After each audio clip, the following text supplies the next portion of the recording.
Buenas tardes, les damos la bienvenida.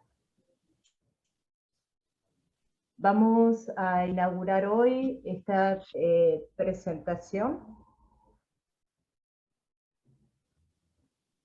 Vamos a presentar, tenemos hoy el gusto de recibir y de compartir esta tarde con el doctor Erwin Möde.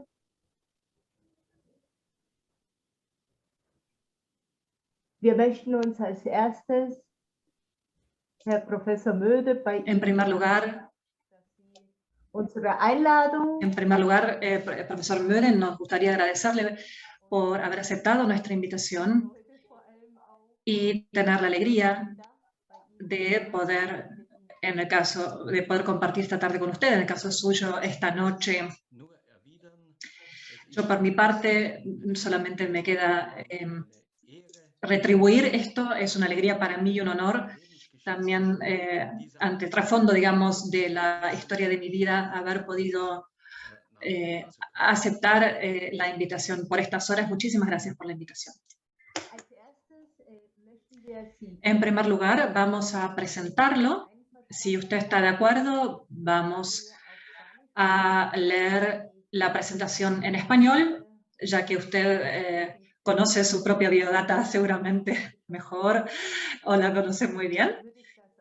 Entonces voy a leer esto en español, así todos y todas las participantes puedan conocerlo mejor.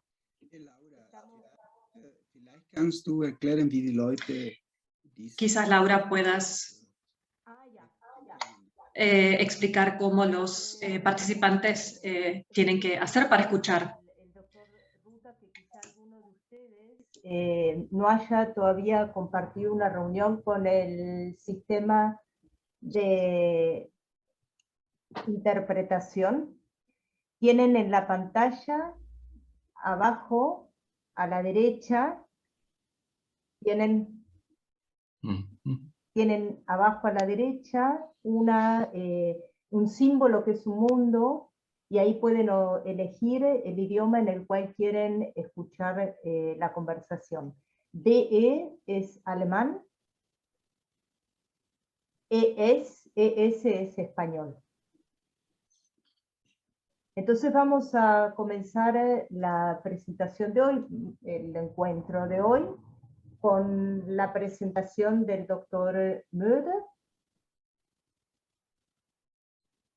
El doctor Möde es profesor, doctor licenciado en psicología. Nació el 21 de octubre de 1954 en Landshut, Baviera.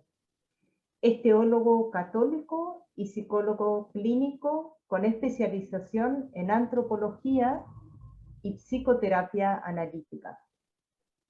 Sigue comprometido con la cátedra universitaria en Eichstätt, Ingolstadt, y se desempeña como profesor investigador desde su jubilación, que tuvo lugar en el año 2019. Además, es miembro de la Academia Europea de Ciencias y Artes de Salzburg desde el año 1993. Hoy vamos a disfrutar la presentación del doctor Möde y vamos a tener la dinámica que solemos, que acostumbramos, y es escucharlo. Si alguien Jetzt zur Dynamik generell werden wir zunächst einmal den Vortrag zuhören. Wenn jemand etwas in das Chatfenster notieren oder schreiben möchte, dann können Sie das gerne tun, und nach der Präsentation wird dann das Gespräch eröffnet und Sie können selbstverständlich die Fragen gleich mündlich stellen oder sie direkt ins Chatfenster schreiben, wie Sie das am liebsten haben.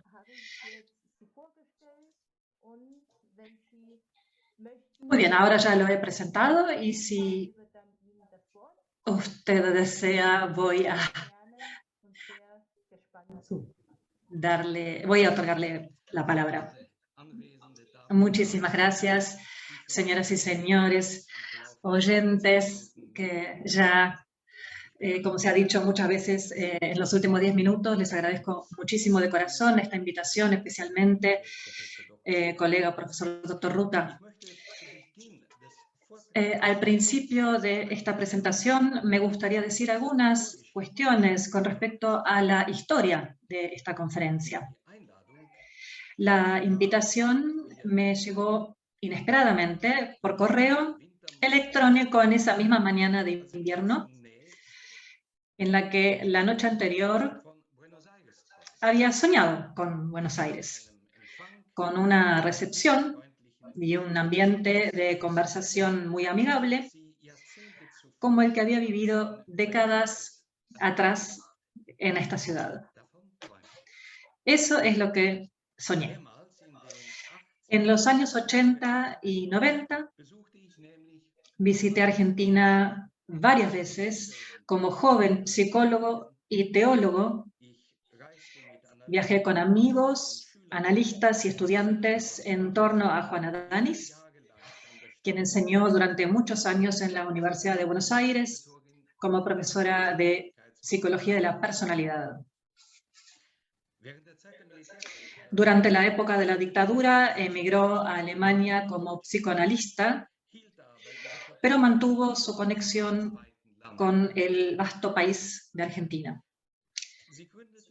En 1985 fundó en Múnich un instituto que sitúa el desarrollo de la personalidad de base psicoanalítica en el horizonte del lenguaje y del orden simbólico, es decir, en el horizonte de una hermenéutica que persigue el poder lingüístico y estructurante del inconsciente. Este instituto de psicosimbolismo en Múnich es uno de los primeros en Alemania que recurre a la práctica y la teoría psicoanalítica de Jacques Lacan para su traducción y su estudio. Sobre este fondo lingüístico, analítico y también antropológico-terapéutico, también nos dedicamos a la Biblia y a otros escritos sapienciales en grupos de estudio, también conferencias y publicaciones. Paso a paso se desarrolló una hermenéutica bíblica de perfil propio. Una hermenéutica intermedia, podría decirse, entre la psicoterapia analítica, la filosofía aplicada o filosofía del lenguaje aplicada y un interés por el texto que no podía ser acaparado por ninguna ciencia, tampoco por la sacra teología y la filosofía perennis. Como catedrático de espiritualidad cristiana y teología pastoral en la única universidad católica de Alemania, es decir, en Eichstätt, me mantuve fiel a este enfoque combinado, más allá de mi jubilación, que fue en 2019. Mi último libro, Espiritualidad y Hermenéutica Bíblica, publicado en 2019, aventura una aproximación experiencial a los textos, el lenguaje y la eficacia de la Sagrada Escritura. Mis décadas de práctica psicoterapéutica me proporcionaron encuentros de mucha apertura, novedosos, desde lo anímico y significativo, desde el lenguaje del inconsciente, desde un otro decir que crea apertura, revelación para la existencia humana y que proyecta su sombra, esa sombra móvil, sobre los textos silenciosos de los textos, de los libros bíblicos. Por el contrario, en su discurso, estos textos provocan también una comprensión de la existencia humana de los órdenes simbólicos de la vida y de las dinámicas estructurales del ser, que luego, cuando se revelan a la conciencia, nos permiten maravillarnos o asombrarnos. No se trata de este asombro de los filósofos al que tanto se recurre de que haya algo, de que algo existe. El asombro al que me refiero pertenece, por un lado, a lo psicoanalítico, por otro lado, al acto hermenéutico bíblico, al proceso de recepción, y tiene un efecto de despertar. Hace que uno se levante y tome nota, ¿no? Que uno como que pare la oreja, y sería muy bienvenido que algo de este evento, ¿no? De la escucha, del despertar, se produjera aquí entre nosotros. Sería emblemático para el poder de significación de los signos lingüísticos, los significantes de los libros bíblicos. Con esto, señoras y señores, voy a pasar a mi segundo punto, es decir, signos elocuentes, hermenéutica espiritual de la escucha. Como acabo de indicar, me gustaría, para mantenerme cerca de la experiencia y además comprensible, es decir, por el oyente de la palabra, como lo llama Karl Rahner. Escuchar es un acto básico de la vida humana que se ve afectado por la atrofia en los tiempos digitales. La práctica psicoterapéutica tiene que lidiar con muchos tipos de trastornos auditivos que no son orgánicos, sino psicodinámico-cognitivos. La escucha autodefensiva como no percepción, como no querer percibir, es decir, como un bloqueo completo de lo que se escucha. Eso es bastante raro y más bien cercano a una psicosis. Es, en cambio, mucho más común, más frecuente, fingir que se escucha. La audición como acto perceptivo es como solapado, como se lo cubre por esta proyección y transferencia espontánea de cosas viejas, de lo viejo, sobre lo nuevo real del acto auditivo presente.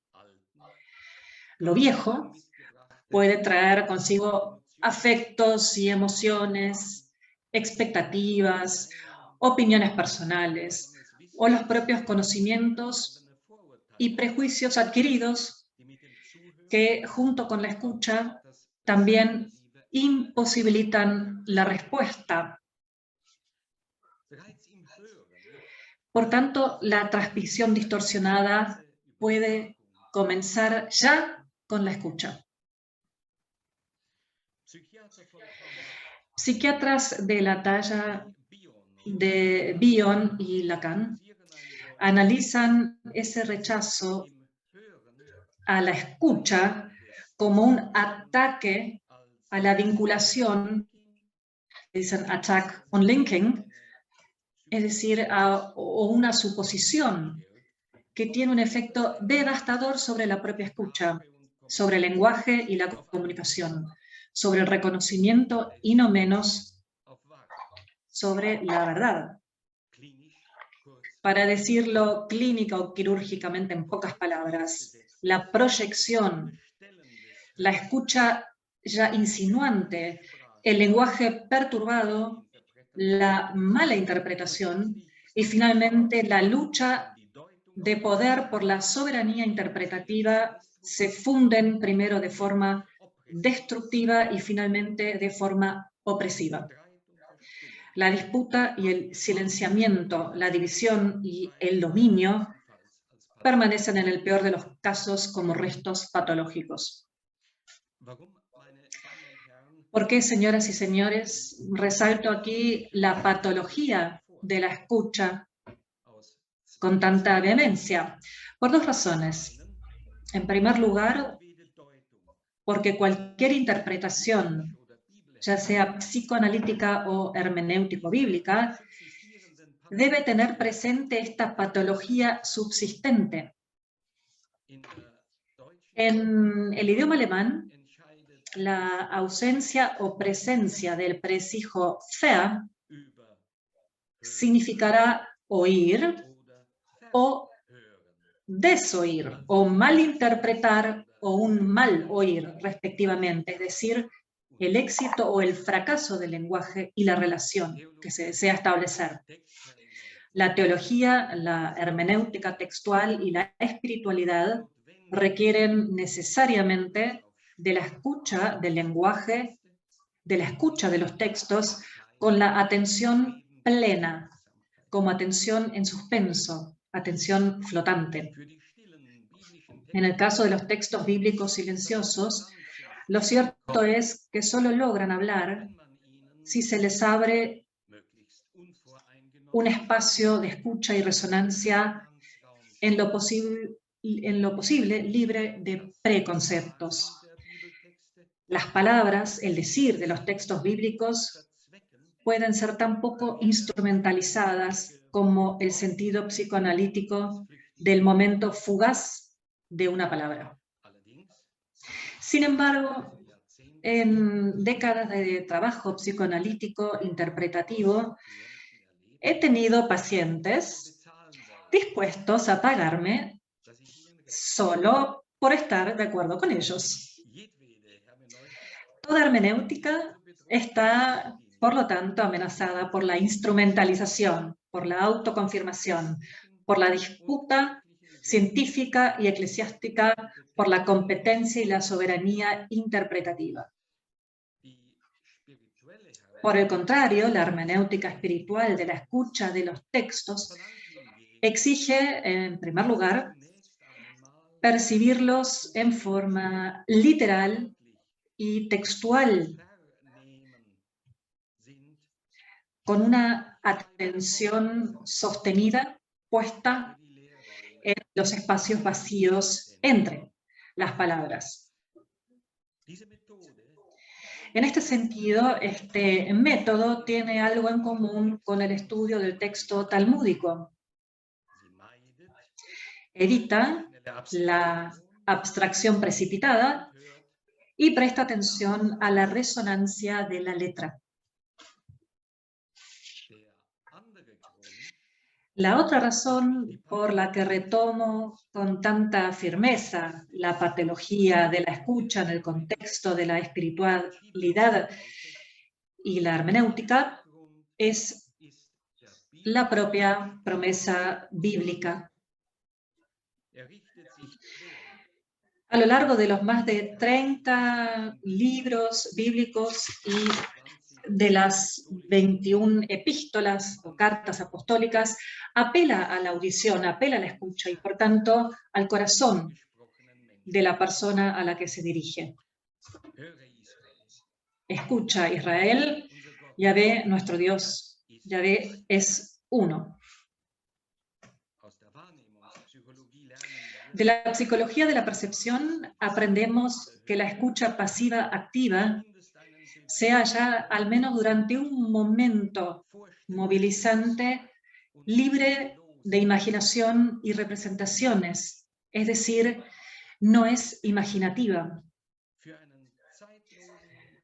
Durante un momento intemporal, el ser humano se experimenta a sí mismo interpelado más allá de sus reacciones defensivas, de pensamiento y de sentimiento, y se siente conmocionado en la escucha silenciosa.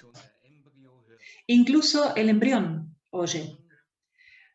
Para el moribundo, la audición es el último de los sentidos que persiste en el límite con la muerte. La escucha y la hermenéutica también van juntas para Emmanuel Levinas cuando se trata de la interpelación de la Torá al lector o al oyente. Reclama una relación y orienta y ofrece liderazgo.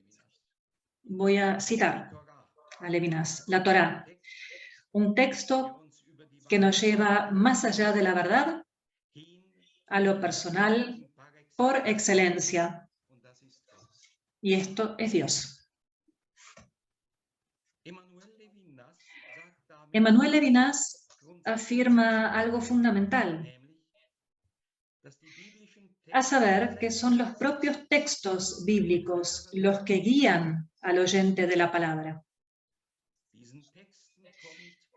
Estos textos tienen otro decir que hace salir, que guía al oyente hacia afuera de lo psíquico y de la interioridad sin abandonarlos ni omitirlos en forma estática.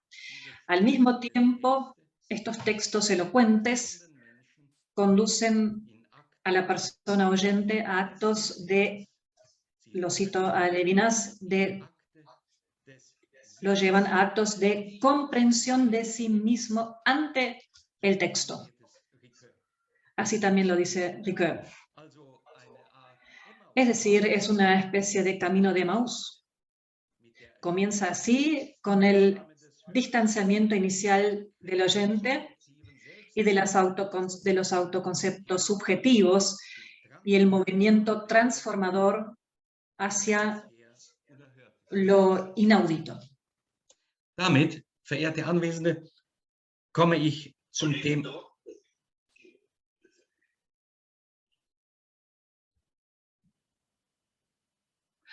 Con esto, señoras y señores, paso al punto 3, texto y oyente, su pertenencia. Quiero abordar brevemente el tema del oír y la pertenencia ante el trasfondo de Paul Ricoeur, Emmanuel Levinas y Jacques Lacan. La hermenéutica entre vita activa y contemplativa, texto y reflexión. Este es mi punto 3. Lo que he empezado a contar hasta ahora no se revela con el texto como algo objetivamente dado, analizable y sobre todo significativo, sino que comienza con el receptor, su percepción, su escucha y su experiencia primaria. El sujeto de la experiencia primaria puede ser un individuo, un grupo o una comunidad. A partir de décadas de terapia de grupo analítica con Juana Danis y otros, el grupo, como ser oyente, se convirtió en una experiencia vital para mí. La comprensión del ser humano como animal social y de la Biblia como lugar especial del decir y del aceptar lo dicho, ambas cosas son imposibles sin recurrir a la escucha. En el discurso científico, en cambio, los textos bíblicos pasan casi inevitablemente en la clasificación, el análisis y la interpretación de ser testigos silenciosos a meras especificaciones mudas en el campo operativo de lo que es científicamente conveniente y adecuado para sus proyectos financiados por terceros. Durante décadas he sido testigo activo de cómo generaciones de teólogos, profesores, sacerdotes y religiosos aprenden teorías hermenéuticas o exegéticas en aras del reconocimiento académico, sin haberse dedicado a la escucha del texto en voz alta cuya hermenéutica persiguen tan diligentemente. Por lo general, la vita activa predomina y conduce. Sin embargo, el texto, lenguaje, escucha y la contemplación se unan de forma fiable precisamente cuando se trata de llevar a cabo la tarea hermenéutica que con Paul Ricoeur llamo pertenencia. En la palabra alemana zugehören y Zugehörigkeit aparece, a diferencia de lo que ocurre en español o en inglés, de nuevo el escuchar, capacidad de escucha. La Zugehörigkeit es la pertenencia. No se trata de una relación sujeto-objeto puntualizable, sino de una relación integral cuya referencialidad nunca puede ser verificada o falseada objetivamente, porque siempre tiene referencias múltiples y autotrascendentes. Cuando defiendo con Ricoeur, Arendt, Karl Jaspers y Lacan la pertenencia como relación integral, esta incluye los acontecimientos de la afectación personal y del acto testimonial. Esto no significa que la reflexión desaparezca, no, pero su posición resulta ser la de una segunda reflexión, según la expresión de Gabriel Marcel. ¿Qué dice esto metodológicamente? Dice que la reflexión, y paso a citar a Ricoeur, que la reflexión nunca es la primera, nunca es constitutiva. Surge como una crisis dentro de la experiencia que nos sostiene y nos constituye como sujeto de esa misma experiencia.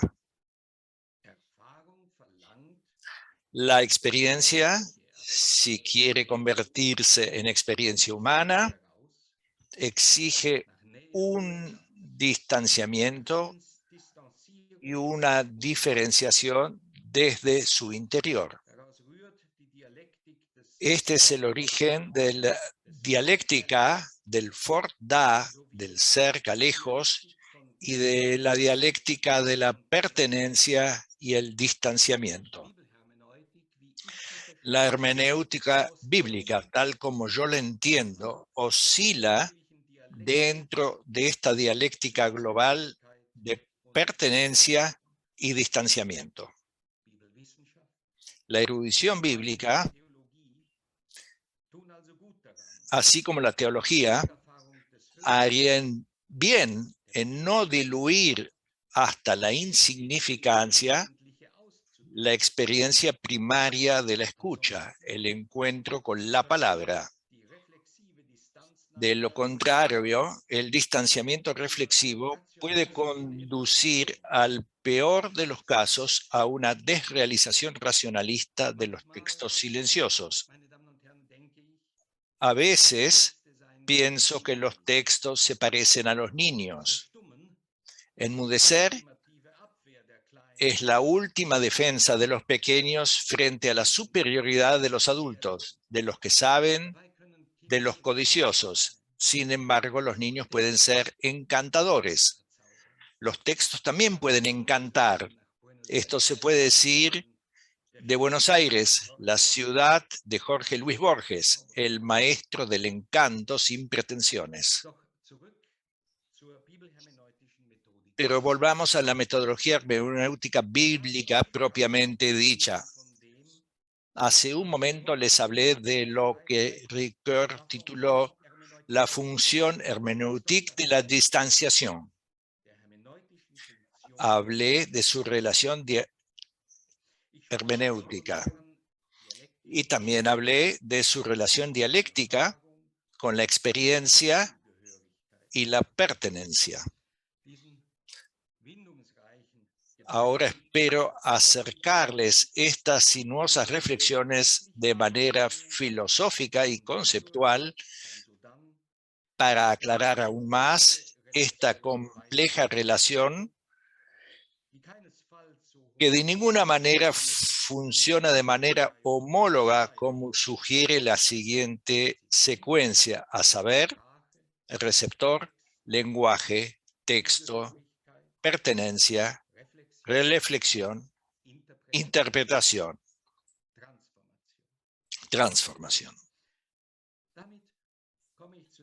Con esto paso a hablar del aspecto de los textos provocativos, la relación en lugar del conocimiento. La pertenencia, a veces muy subjetiva, una repentina unión entre el oyente interpelado de la palabra y el texto puede producirse o no. Esta pertenencia puede fracasar por las pretensiones de autonomía del sujeto, por su rechazo consciente o inconsciente o por su libre decisión de negación. Aún así, sigue siendo innegable la pertenencia del oyente al aquí y al ahora, a su cultura, donde los signos son textos, para decirlo con Ricoeur, es decir, los escritos y las obras pertenecientes a diferentes géneros literarios. Cada persona vive en su orden o desorden cultural y subjetivo. Cada uno vive su ser en el mundo y forma su entendimiento propio. En contraste con esto, los textos bíblicos existen y hablan de órdenes conocidos y de otros órdenes, de otras relaciones, de otras condiciones de ser y formas de vivir. Además, provocan, como ya nos confirmó Levinas, una relación altamente personal entre Dios y el hombre. Es precisamente aquí donde se abre el carácter insuperablemente especial de los textos bíblicos, tal como lo entiende Jacques Derrida, a saber, que aquí, y lo paso a citar, Dios irrumpe en el pensamiento, de modo que con la irrupción de Dios, el mundo, la vida y las relaciones del ser, el morir y la muerte se vuelven perceptibles de manera radicalmente diferente. Aquí, a más tardar, entra en crisis la pertenencia del sujeto al mundo, al tiempo y a la finitud. Dos afiliaciones, al parecer, se entrelazan y se superponen, se restregan y exigen una interpretación. La tarea hermenéutica de mediación ya no puede estar determinada por la supuesta intención del autor del texto. Por el otro lado, la tarea de interpretación se deriva de la referencialidad de los propios textos. Ya no puede reducirte a la presunta intención de un autor. Esto sería despojarlos de su polivalencia y polisemántica. Esto sería como hechizarlos hasta su cosificación en una relación sujeto-objeto, pero no implicaría encantarlos. Ante tal indeterminación del texto en la escucha del otro decir, en los límites de lo mundano y comprensible, hay que preguntarse, ¿cómo puede el oyente de la palabra tratar con la palabra? Si ustedes, queridos presentes, están de acuerdo con la cuestión así planteada, puedo remitirles al concepto de apropiación de Ricoeur. En sus textos hermenéuticos du texte à l'action, esboza el acto de entenderse a uno mismo ante el texto. Sin embargo, no quiero ocultarles que la pregunta que acabamos de formular sobre la relación oyente-texto también puede plantearse a la inversa, a saber, ¿a quién debe atribuirse principalmente el acto o la acción? Paul Ricoeur opta por el sujeto, Jacques Lacan por el texto, como hablar enunciativo o como enunciación. En esto difieren Ricoeur y Lacan.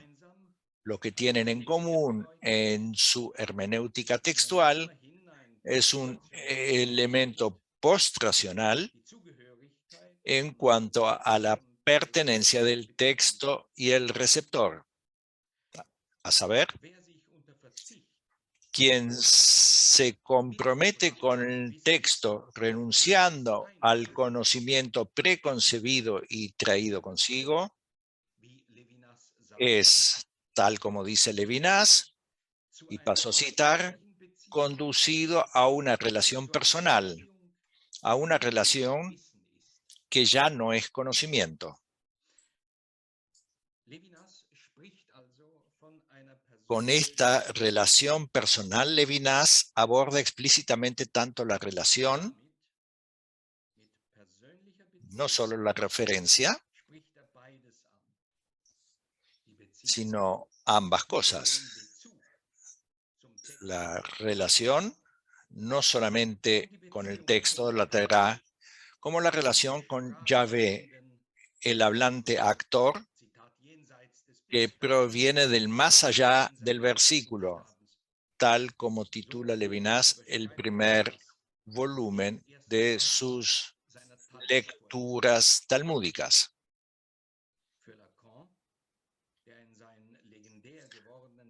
Para Lacan, que a veces utiliza los textos bíblicos como ejemplos de sus legendarios seminarios, la situación es diferente.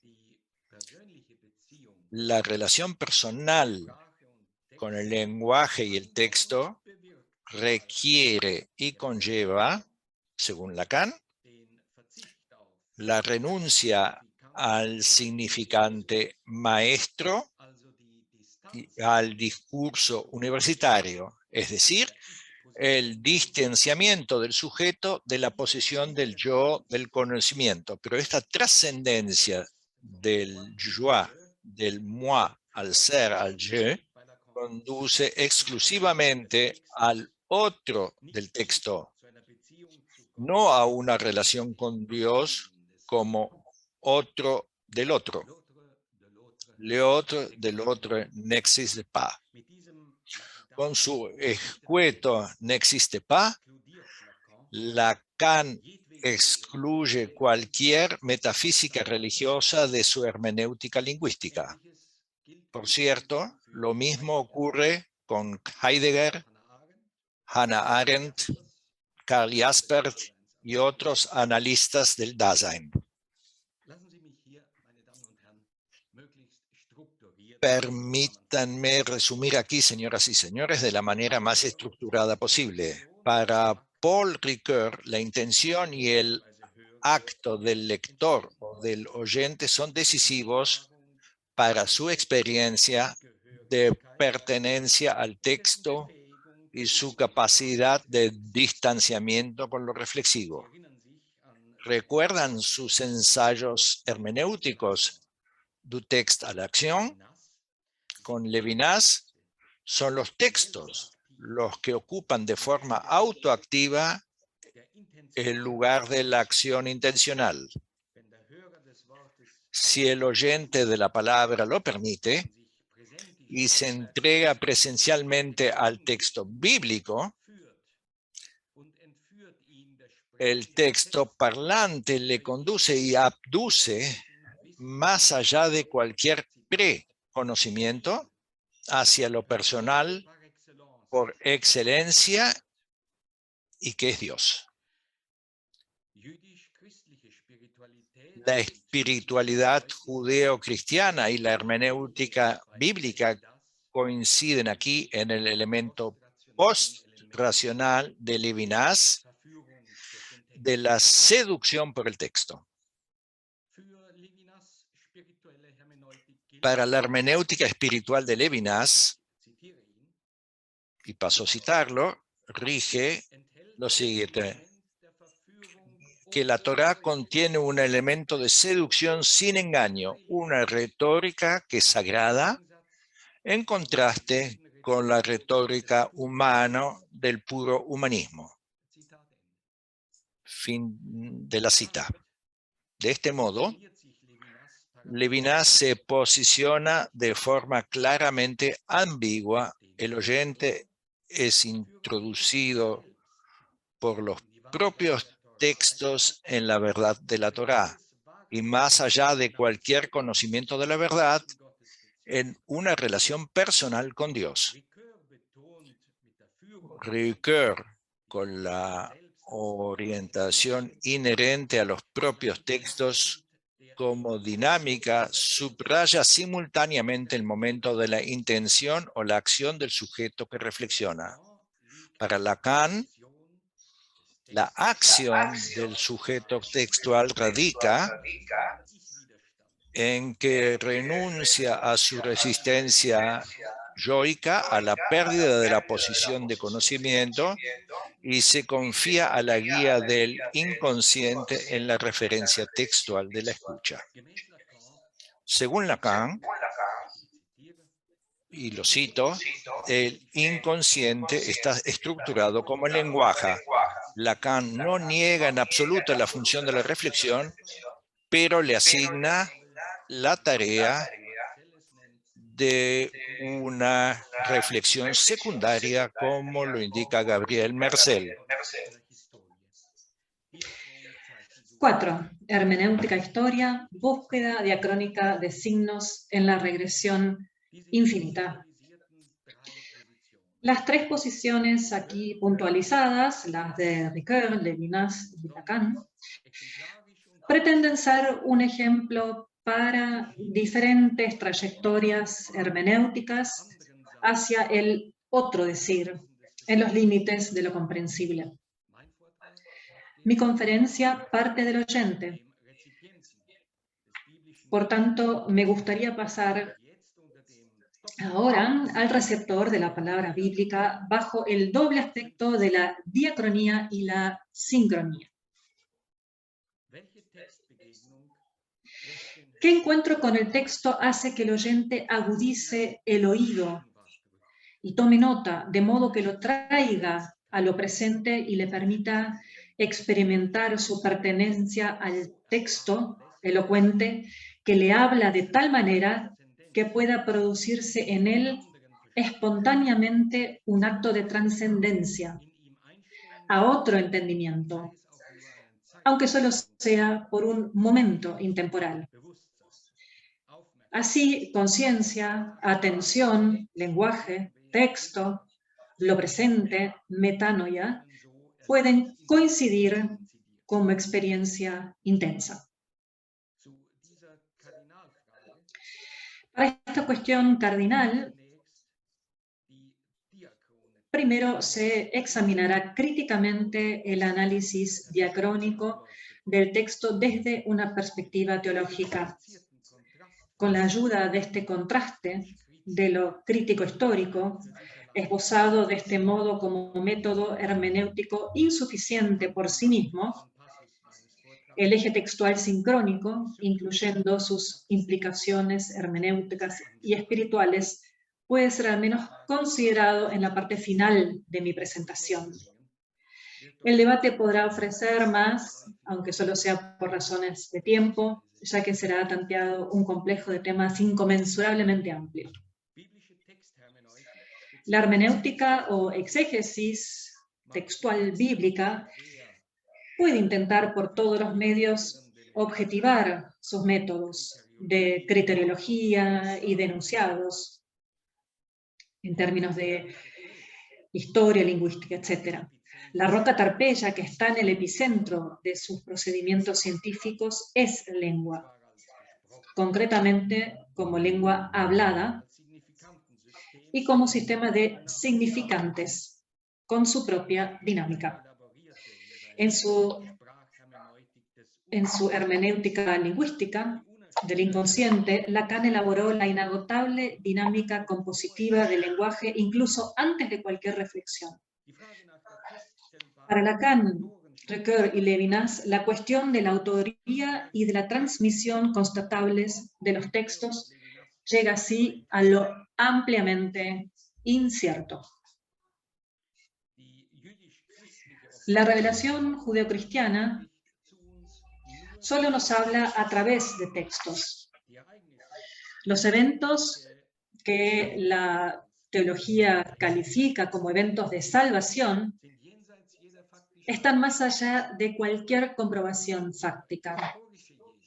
El Jesús histórico es inalcanzable. El Jesús de los evangelios es el que permanece, justamente a través de la tradición textual. Si las iglesias cristianas proceden tradicional y dogmáticamente de la palabra y de la obra, es decir, de la palabra bíblica y de la obra salvadora de Jesucristo, entonces hay que contrarrestar esta duplicidad lo siguiente. ¿Cómo pueden los fieles conocer la obra de salvación si no es, en última instancia, por medio de la lengua, del lenguaje y sus textos? El principio apologético de que la fe viene por el oír se aplica sin reservas y con razón. Todo lo que podemos aprender y creer sobre la vida y la obra de salvación de Jesús, sobre los testigos apostólicos, se basa en la palabra escrita transmitida. Ninguna retórica piadosa, ningún éxtasis, ninguna arqueología y ninguna apelación al espíritu, a la tradición y a la razón puede ocultar que los textos bíblicos son la condición sine qua non, el fundamento material de la fe judeocristiana.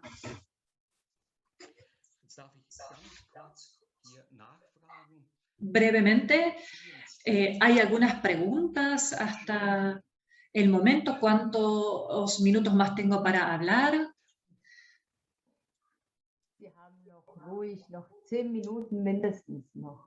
Sin ningún problema, 10 minutos. Si necesita un poco más, no hay problema, tenemos tiempo suficiente. Y todavía están con mucho interés. Sin dudas estamos todavía muy, muy interesados. Entonces sigo. El ritmo está bien así. ¿Para todos? ¿Sí? ¿La velocidad?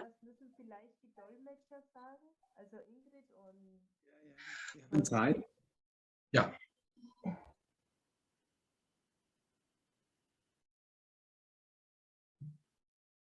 Oh, das spricht für Sie.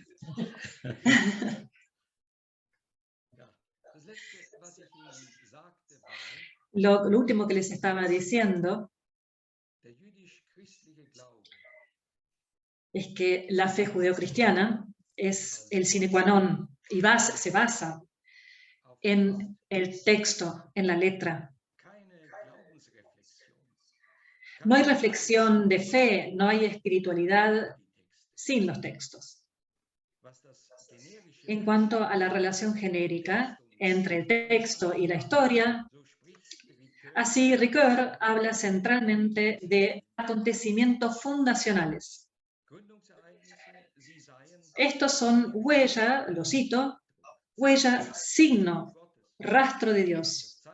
El signo de Dios está en la historia antes que en la palabra. Esto puede ser el caso o no. La dimensión diacrónica de la búsqueda de signos permite una regresión infinita y deja abierta la cuestión ontológica. Los significantes de los textos que se han convertido en estos textos, en cambio están ingenuamente hablando, están allí, están ahí, y son audibles, son escuchables. La exégesis histórico-crítica, que originalmente debe sus orígenes al historicismo del siglo XIX, ella busca estos signos, rastros, huellas históricamente localizables. Su atribución cultural, sus múltiples cambios de significado y también de su enseñanza, su transmisión. Explora y evalúa bajo el signo crítico de una aproximada objetivación de los textos. Se trata de establecer etiologías, relaciones causales plausibles e inequívocos, comprensibles. Así, la crítica de la forma y del género, por ejemplo, siguen el mismo patrón metodológico de comparabilidad en el sentido más amplio. La posibilidad de conexión de la hermenéutica bíblica con los estudios religiosos comparativos y, por tanto, la conexión general y legitimadora de la teología exegético-hermenéutica y los estudios religiosos empíricos fenomenológicos deben ponerse a prueba de este modo. Pero incluso entonces, cuando los textos se someten a estos estudios comparativos, la investigación diacrónica es la máxima selecta, el leitmotiv es la predominante. Otras competencias, por ejemplo, las lingüísticas, las filosóficas, las didácticas y las espirituales, deben subordinarse, a veces en forma reservada, a veces en forma abiertamente exigente a este significante maestro de la lectura anclada diacrónicamente. Si pudiera hablar, señoras y señores, como si se tratase de una persona, ¿qué nos prescribiría como válido este significante maestro?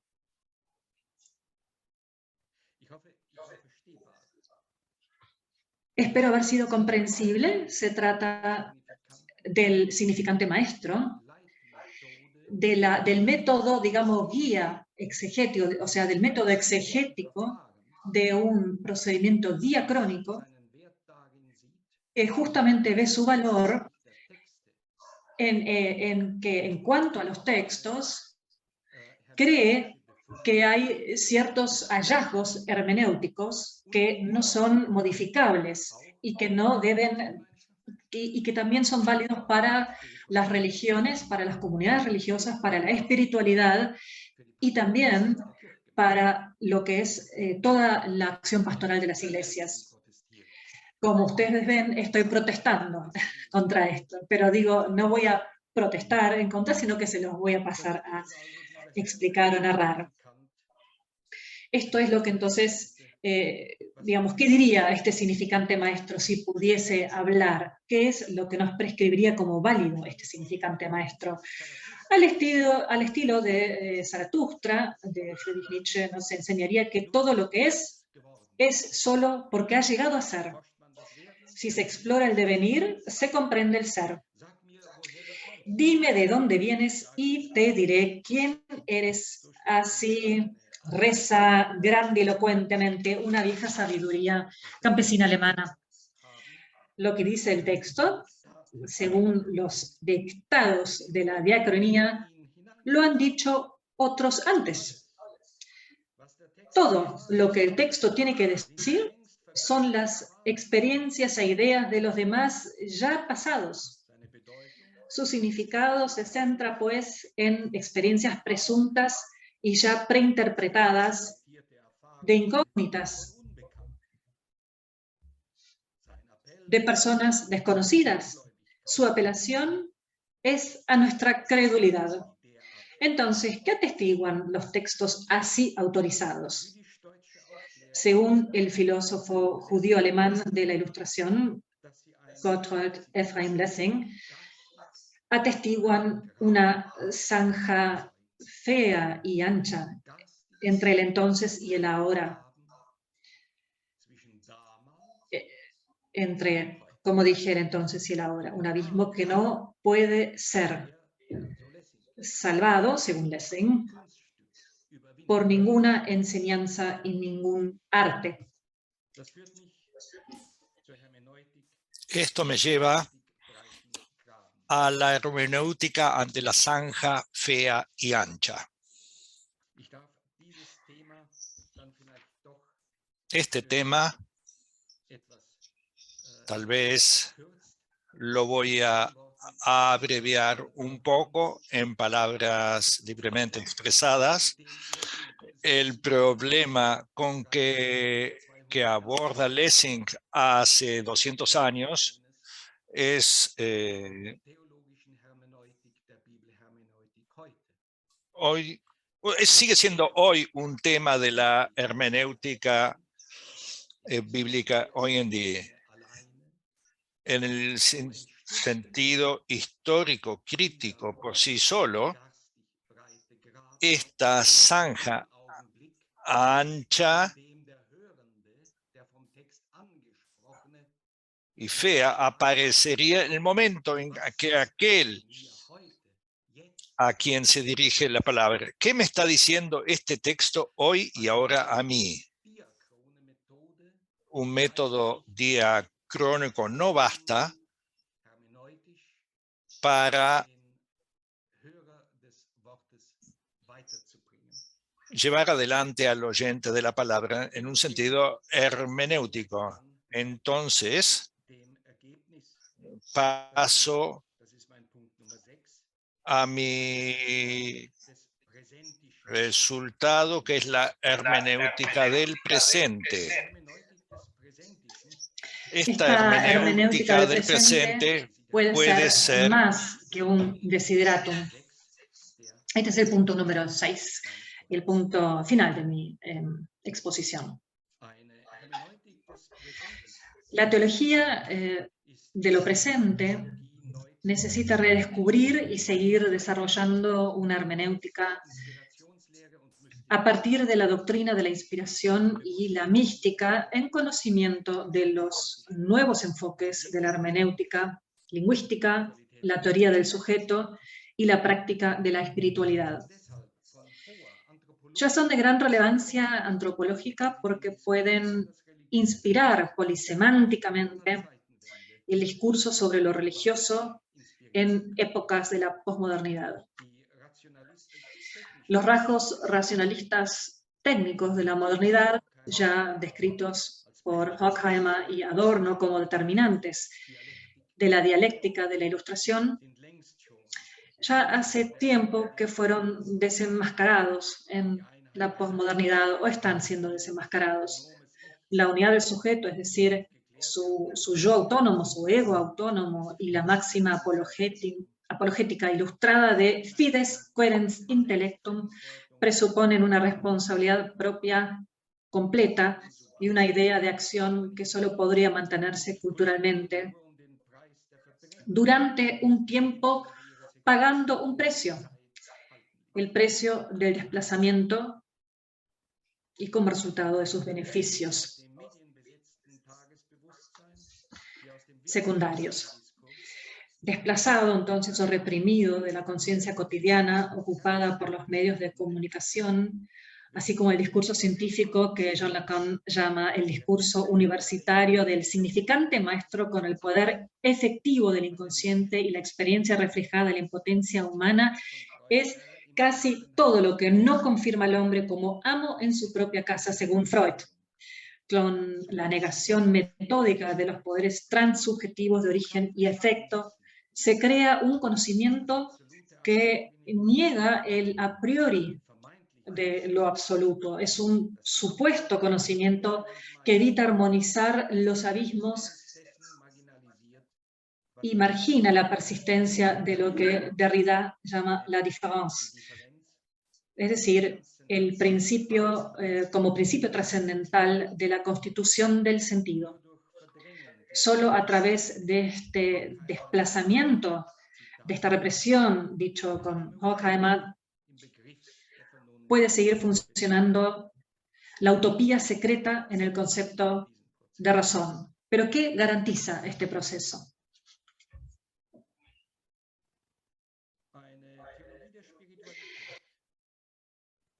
En cualquier caso, la unidad de una teología de la espiritualidad, que se degenera o se desborda hacia una espiritualidad y una hermenéutica bíblica que solo quiere recuperar su verdad y método en el horizonte Sie würden sich selbst verkürzen. de lo histórico, tal espiritualidad y hermenéutica se ven truncas, se recortarían a sí mismas. Solo cuando la teología acepta la dimensión lingüística de lo presente, su cualidad de signo vivo, su lenguaje y su silencio, su dinámica del otro y del inconsciente, adquiere la expresividad que provoca la atención de la escucha, parar a la oreja, escuchar. Entonces los textos bíblicos dejan de ser declaraciones, entonces se convierten en lo que ya son, a saber, un enunciado, un decir, un dedicarse a alguien, un hablarle al oyente desde lo otro, que se insinúa en el logos del lenguaje, el otro, ese que Lacan niega y, como yo creo, se deja significar y luego se retira de nuevo para seguir siendo incomprensible. ¿No será, queridos oyentes, que el Dios elocuente, el Dios hablante, que se revela a Moisés como eternamente presente, que este Dios enigmático en el trasfondo se muestra en la presencia dinámica de los textos bíblicos como un espejo roto, y así irrumpe en la conciencia del receptor, como dice Derrida? En la primera epístola a los Corintios, Pablo escribe: porque ahora vemos por un espejo, un enigma, veladamente, pero entonces veremos cara a cara. Ahora conozco en parte, pero entonces conoceré plenamente como he sido conocido. Muchas gracias por su atención.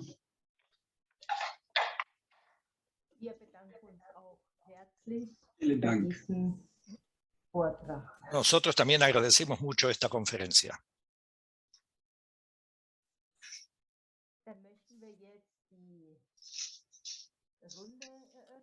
Ahora queremos abrir la ronda para preguntas, comentarios, para que todos ustedes puedan hacer un comentario. Basta levantar la mano.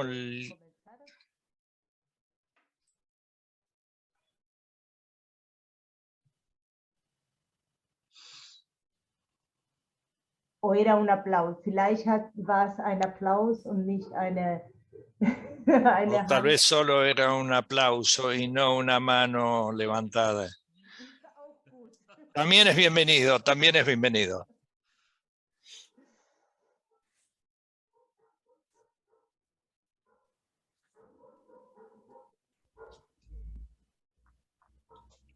Herr Kollege Ruther. Ja, Carlos. Ich werde auf Spanisch sprechen, ¿ya? Voy a hablar español. Quiero hacer la siguiente pregunta. Cuando aquel que escucha la palabra se enfrenta a ella y para que esa experiencia sea transformadora,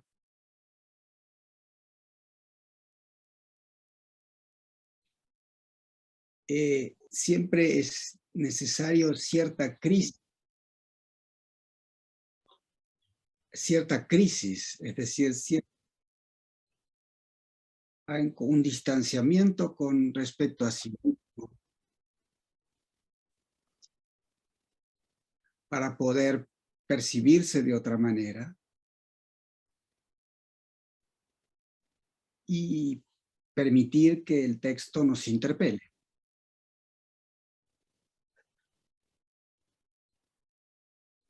Sin embargo, el peligro siempre está aquí,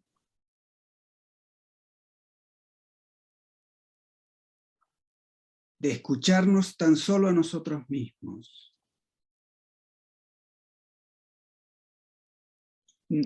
Tan solo escuchar lo que ya sabemos,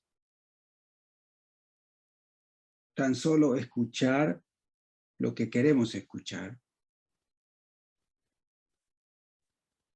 Y en ese sentido, parecería también imprescindible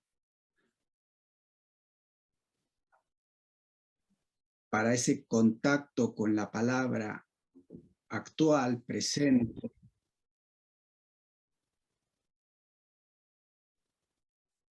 el acompañamiento de otro,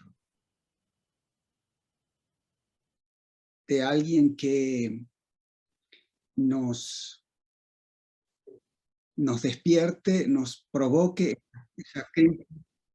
ese distanciamiento con nosotros mismos. Me gustaría escuchar su reflexión de esa relación, por un lado directa, inmediata con la palabra, con el texto, y la necesidad de cierta mediación del otro. Eso como primera pregunta. Ja, ja. Zunächst möchte ich bestätigen, Ante todo, quiero confirmar das Element der Vermittlung, que el elemento de la mediación, die Gemeinde, por ejemplo, a través de la comunidad, de la tradición, por otros, dass dieses Element que este elemento von notwendiger Wichtigkeit ist. naturalmente tiene una importancia imprescindible. Ist in diesem meinen zeitlich bemessenen Vortrag En esta conferencia de tiempo acotado me pareció importante referirme al elemento de la capacidad de impresión, el elemento de la crisis.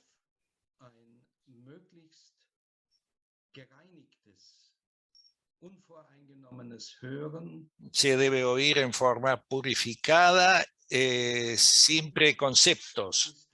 Y esta aceptación es un lado. El otro lado de esta dialéctica de Zugehörigkeit, de pertenencia o oír, es el salirse, distanciarse de la experiencia, y seguramente esto sería lo que Erwin Marcel llama la segunda reflexión,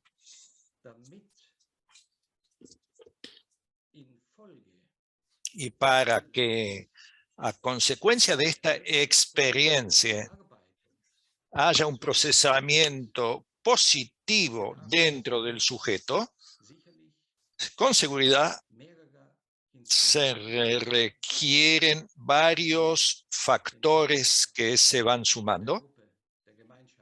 El factor del grupo, de la comunidad, de la guía del texto, de la tradición. Desde el punto de vista católica, eclesiástica, es una cuestión de la relevancia de la docencia. Quedar separado en una sola pata sobre la experiencia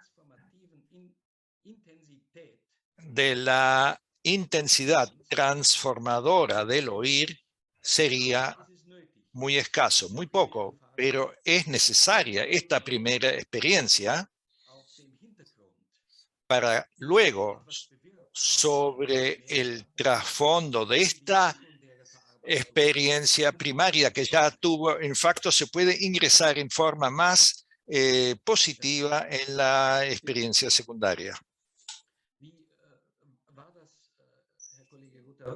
Ja. Seine Antwort? Ja. Mhm. Daniel Goldman hat die nächste Frage.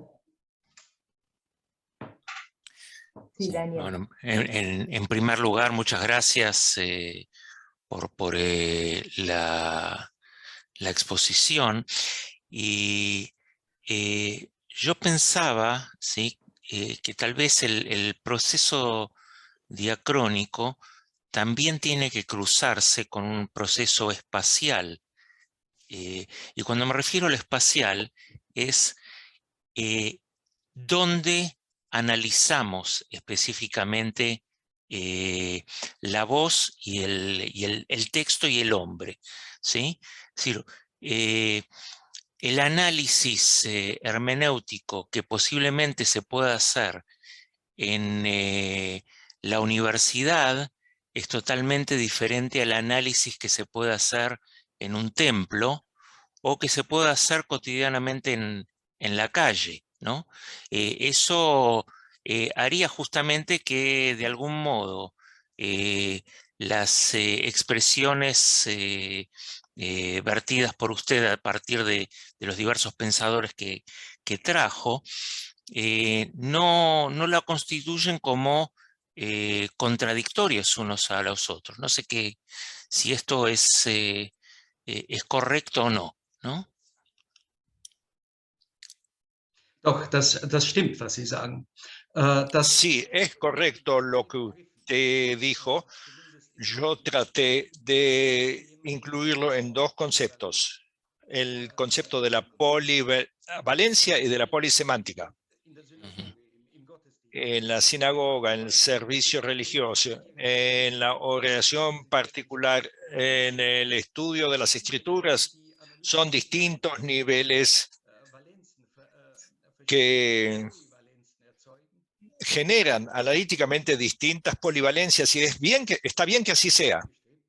Yo siempre aspiré a esto. Pero hay un nivel que no debemos olvidar, que es el que mencioné al principio, porque considero que de este modo puede madurar una experiencia con la palabra en el sujeto que también puede ser de ayuda para otros discursos. Bueno, Dankeschön.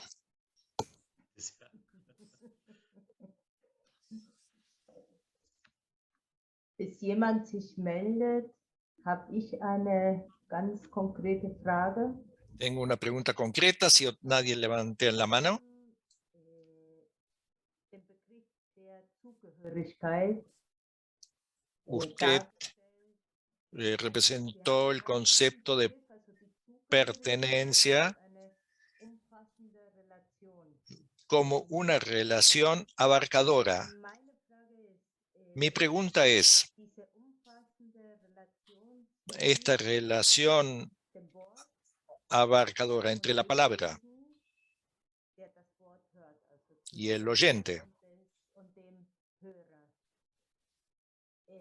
ist das tatsächlich oder kann das tatsächlich als eine Beziehung definiert werden, die esto se puede definir como una relación equivalente?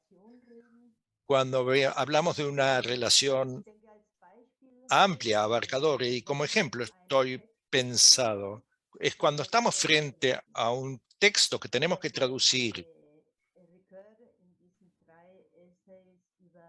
Si Ricoeur en los 3 ensayos sobre la traducción dice que es como una montaña que nos parece inaccesible y que recién cuando comenzamos a andar nos podemos apropiar de ella.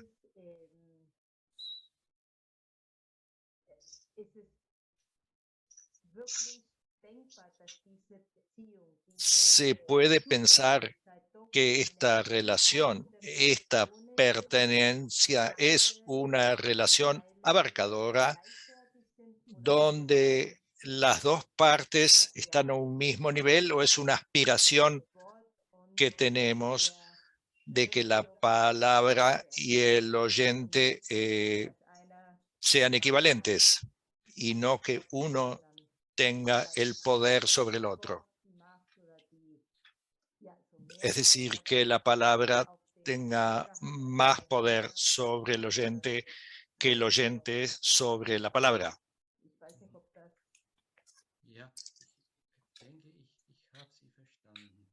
Creo haberla comprendido.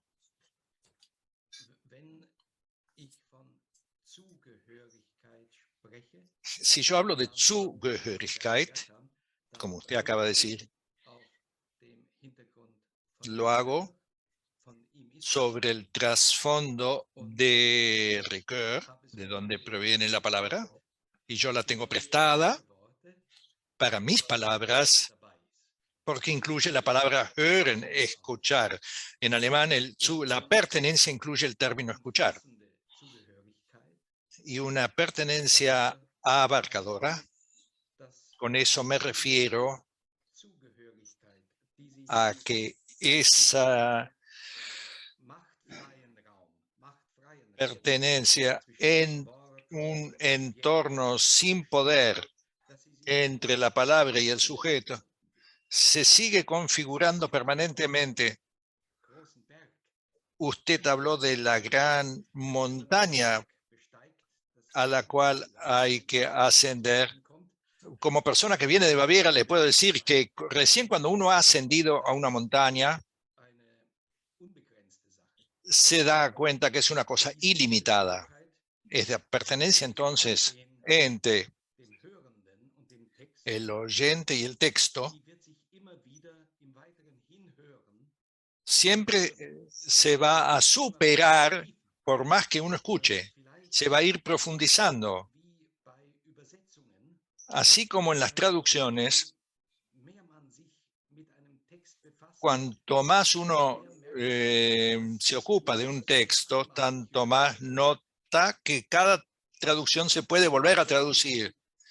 Más o menos, yo lo retomaría así como usted lo ha dicho. Sí. No hay una cascada de poder, no hay una fijación, sino que en el curso del escuchar, de la comunicación, hay una profundización que se hace cada vez más amplia, pero que no se puede determinar en forma fija.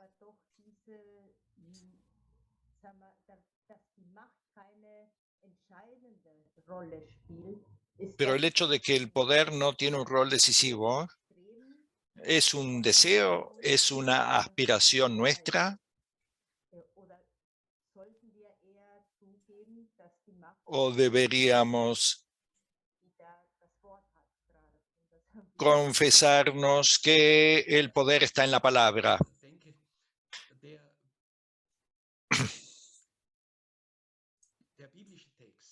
El texto bíblico tiene una posición muy especial entre todos los textos del mundo. Hay tantos textos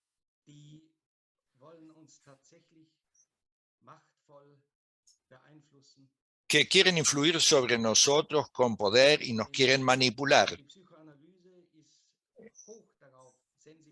El psicoanálisis está altamente sensibilizado en el significado que tiene convertir a las personas en sujetos de textos poderosos. El peligro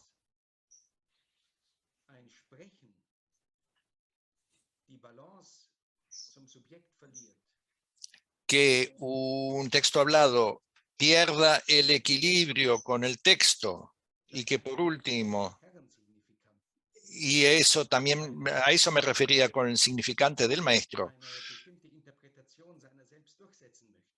Sí, y que uno quiera imponer una interpretación de uno mismo, eso siempre está dado y siempre requiere que estemos atentos. Si nuestra vida hubiera sido otra, los psicoanalistas se declararían en quiebra. En el texto bíblico, seguramente es un texto especial, dado simbólicamente, que no tiene esta aspiración de poder. Es un texto especial que tiene una resonancia especial y también ocupa un espacio especial. Muchas gracias. Carolina. Carolina, sí. ¿Estás ahí?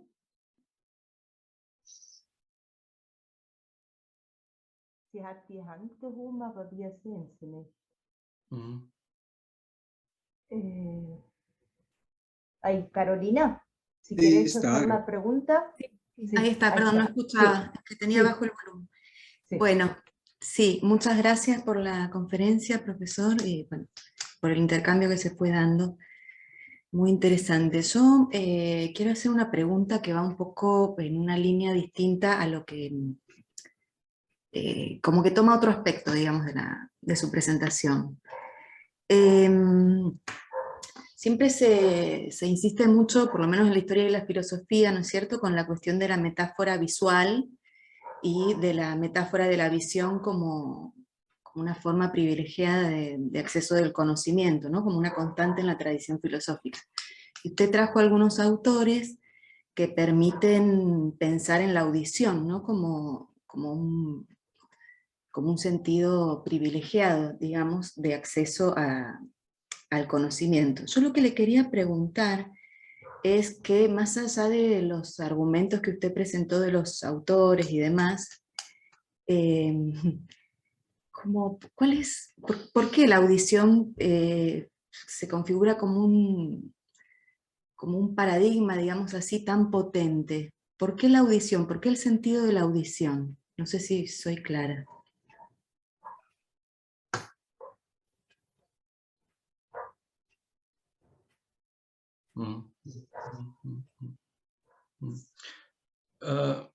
Warum kann ich nicht beantworten. No le puedo responder el por qué. Solo le puedo decir que la audición es irreemplazable. Claro que la visión, la imaginación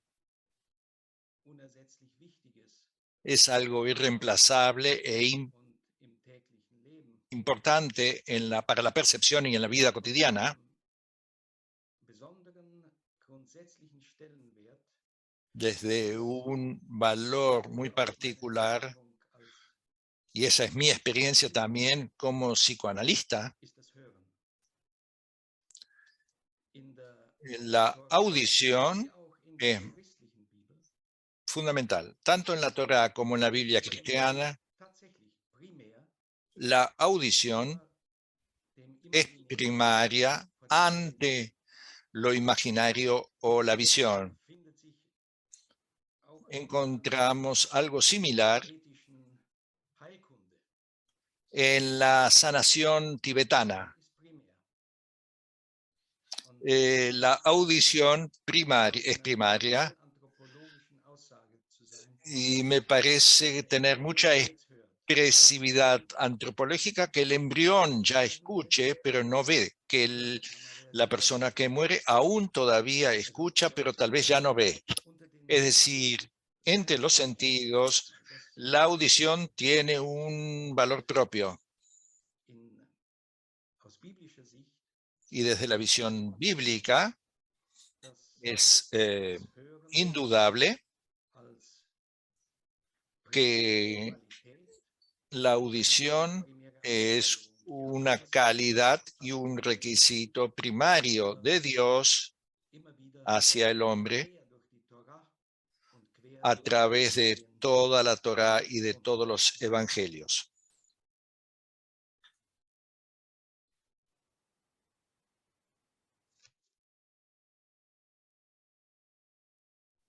Muchas gracias.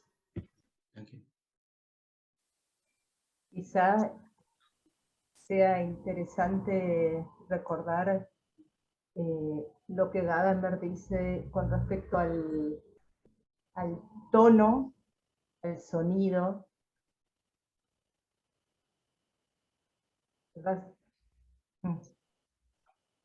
Was Gadamer, wenn er sagt, die Philosophie, Lo que Gadamer dice sobre la filosofía del oír es la que nos predispone o nos abre hacia el otro.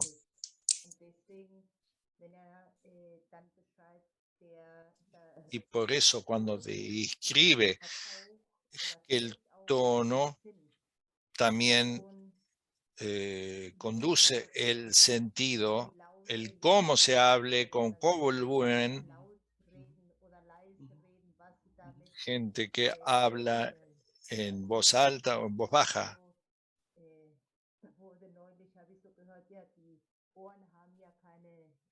El otro día escuchaba que las orejas no tienen párpados, no las podemos cerrar adrede o automáticamente. Siempre están abiertas, no como los ojos. Los podemos cubrir con las manos. Pero es la apertura hacia el otro,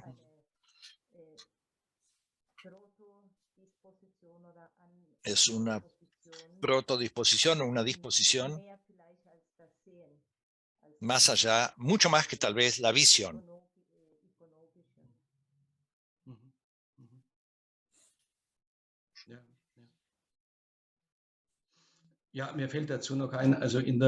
Se me ocurre decir que en la filosofía de la patrística, sobre todo en Orígenes, a quien estudié muchísimo, con mucho interés, Orígenes dice que la audición expone a la persona, los ojos se pueden cerrar, pero el tono, la voz, el lenguaje, le llega a uno como un contacto. Dirigirle la palabra a una persona implica para Orígenes tocarlo, con el eco, con el sonido. Lacan argumenta de otra manera. Lacan dice que el mirar la imagen y lo imaginario siempre comprenden también el aspecto del incluir y del excluir en una totalidad imaginaria, como él opina. Uno podría llegar a decir, las imágenes también pueden engañar. Uno piensa que ya lo domina, que con la imagen sea más comprensible, pero no necesariamente es así. Yo creo que esta cuestión del escuchar y ver atraviesa toda la historia de la filosofía y la espiritualidad y en la mística también, donde es un gran interrogante el escuchar, el ver.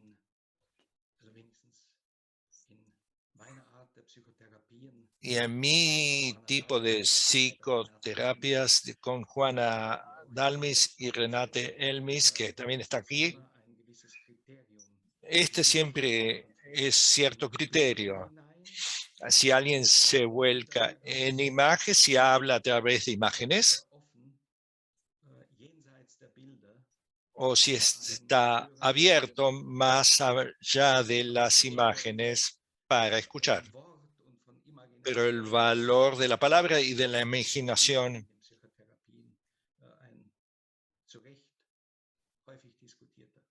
es un tema discutido con frecuencia en la filosofía, en la psicoterapia.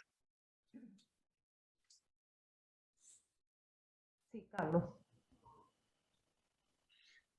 Profesor, quisiera preguntarle acerca de quienes frente al texto bíblico no experimentan nada que los conmueva. Nada que los conmueva en dirección a la fe o en dirección a su propia existencia, a la transformación de su propia existencia. Y quisiera preguntarles acerca de qué podría decirnos sobre la raíz, el origen, de dónde viene esa imposibilidad de una experiencia transformadora, de una experiencia que le interpreta al sujeto frente al texto bíblico. Y si esa impotencia para experimentar algo espiritual, en el sentido de existencial, está vinculada o no con cierta configuración lingüística del inconsciente.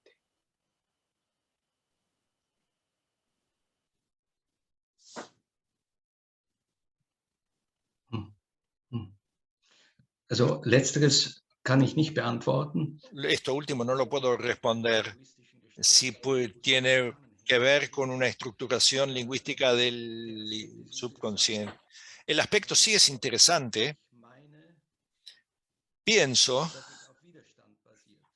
que se basa en una resistencia.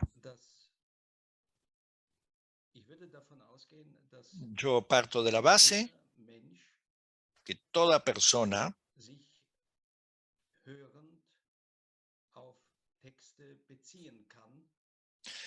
se puede remitir a textos escuchándolos si lo admite. Si no lo admite, porque tiene ciertos prejuicios, entonces el acto del escuchar no se produce, no es performante y sigue siendo un rechazo.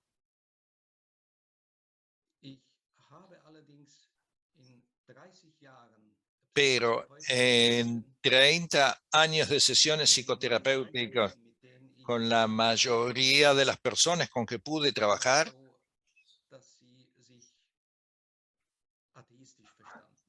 ellas se entendían como ateístas, ateos.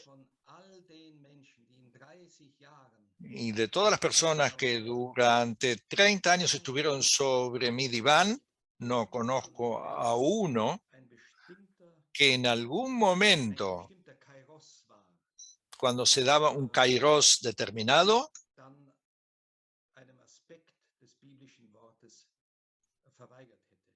se hubiera negado algún aspecto de la palabra bíblica. Es decir, en síntesis, parto de la base que está en la libertad del sujeto o de su resistencia consciente o inconsciente frente a textos para que actúen sobre él en forma performativa. Mi experiencia personal con los textos bíblicos en el ámbito terapéutico es que todas las personas que conocí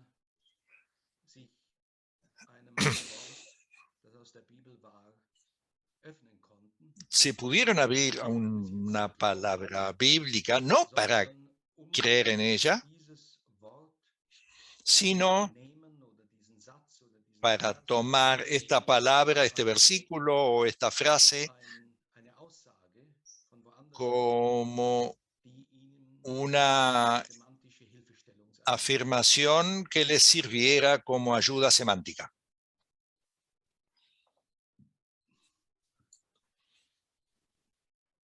Vielen Dank.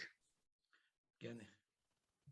Ja, aber diese Erfahrung hat zu tun auch mit Esta experiencia también tiene que ver mit der Hilfe der Therapeuten, ja? con la ayuda de los terapeutas. Das heißt, eine Sí. Verbindung zwischen Es decir, una Subjekt vinculación oder Person. entre la ayuda y el sujeto, la persona. Zwischen Text decir, und Person. Es decir, hay un cierto espacio de un espacio de resonancia ya preestablecido.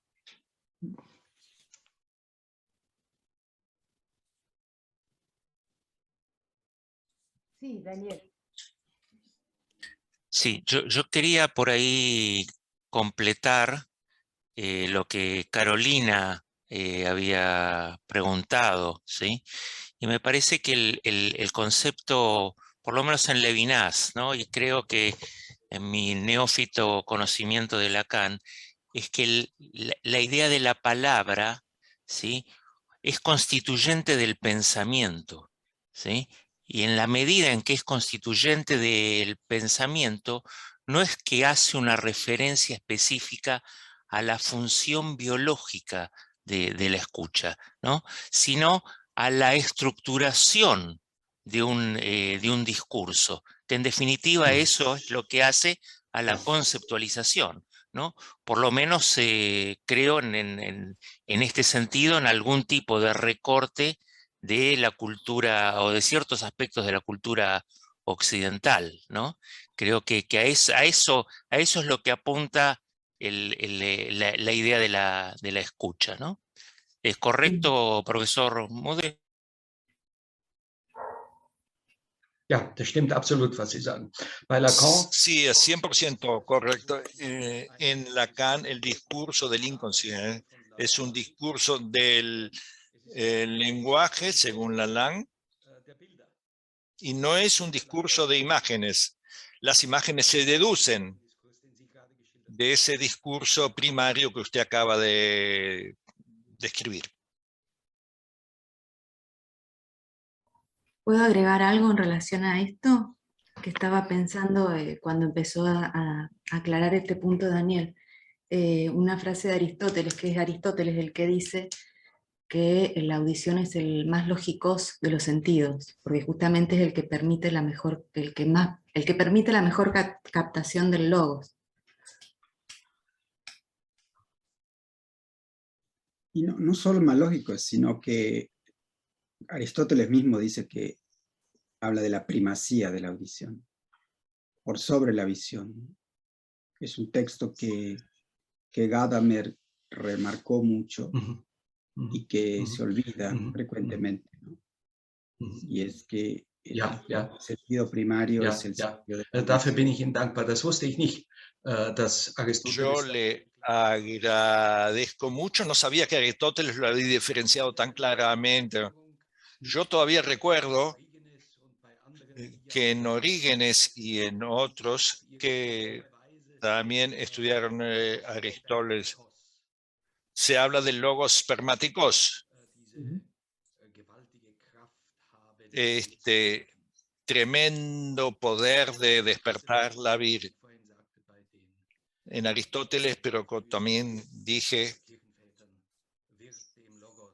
estos padres de la iglesia. Se le atribuye al logos esta capacidad de brindar vida.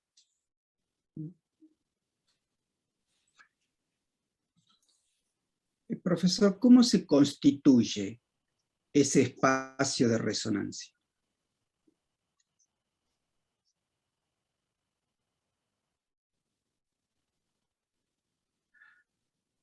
Das würde ich jetzt von der subjekttheoretischen, psychoanalytischen Seite her versuchen aufzugreifen. Esto voy a tratar de responderlo desde el lado psicoanalítico y específico del sujeto.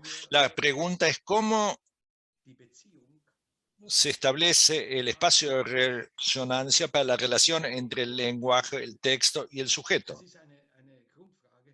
Es una interrogante básico también en la psicoterapia.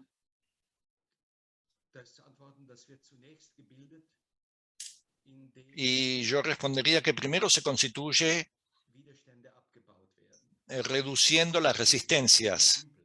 Esto ahora suena muy simplificado, pero es altamente interesante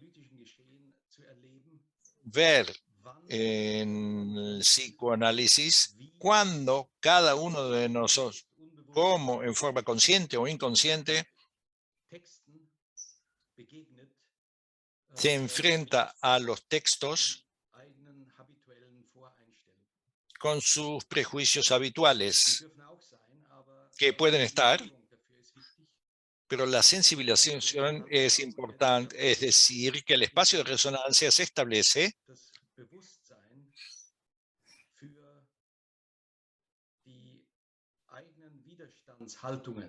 creando la conciencia por las propias posturas de resistencia frente a la relación del oyente. En psicoterapia es un proceso muy largo que consiste en demostrarle al individuo cada vez que cuando hay alguna interferencia, alguna transmisión, que sería evitable. Y este es un objetivo clásico del psicoanálisis, de generar un espacio de resonancia para que el analizado pueda oír ilimitadamente y establecer una forma de relación sin barreras, y por eso dar también respuestas. Y para dar respuestas también es importante que sea un espacio sin una cascada de poder, sin temores. Una última observación, colega. Me parece muy interesante los padres de la Iglesia, ¿no? Los primeros padres de la Iglesia,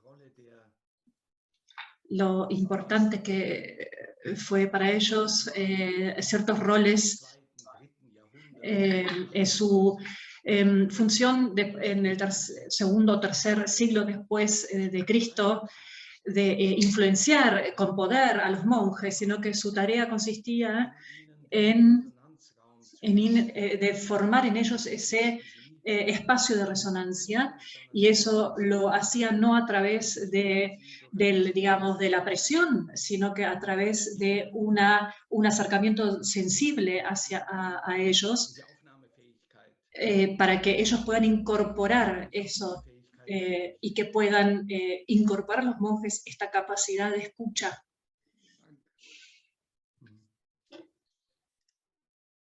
Muchas gracias.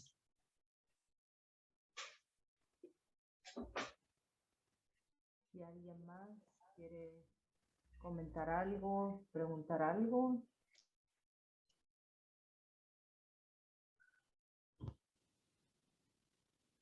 Si no es el caso, o si ya iríamos agradeciéndole nuevamente Herrn Möde bedanken, und dann würden wir dann... Le agradeceríamos entonces al doctor Möde para terminar, y bueno, llegaríamos al fin de esta sesión, y le agradecemos de todo corazón porque haya podido enseñarnos desde perspectivas tan diferentes, acercarnos a este tema de tan diferentes perspectivas. Fue realmente muy especial, así como yo lo comprendí y lo viví. Sí, el agradecimiento es también de mi parte, especialmente en relación con las preguntas. He escuchado tantas preguntas sin sentido en mi vida, he recibido tantas preguntas maliciosas también, tantas preguntas hechas por puro aburrimiento, tantas preguntas falsas. Y me sentí muy cómodo aquí, en estas 2 horas, estar aquí con ustedes a 12.000 kilómetros de distancia, al estar alejado, pero sentirme tan unido. Les agradezco mucho por las preguntas, por los comentarios que me dan sentido y que me llevan a seguir adelante. Son preguntas que me han ayudado, y espero que mis intentos de respuesta hayan podido servirles a ustedes. Para mí fue una buena noche y por eso les agradezco muchísimo. Muchas gracias. Usted ahora en su casa ya es muy tarde, por eso le agradecemos especialmente.